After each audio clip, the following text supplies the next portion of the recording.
Yung madam na pagod. Galing kami sa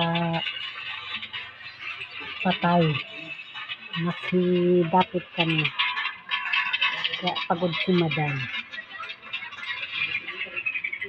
Ang katinay.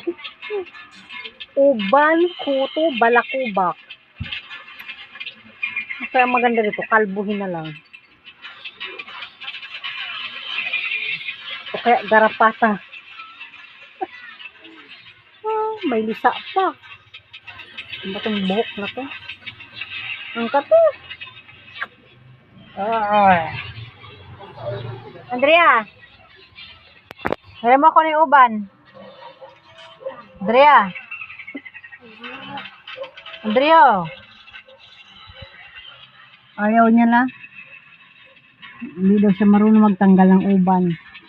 Balakubak na lang.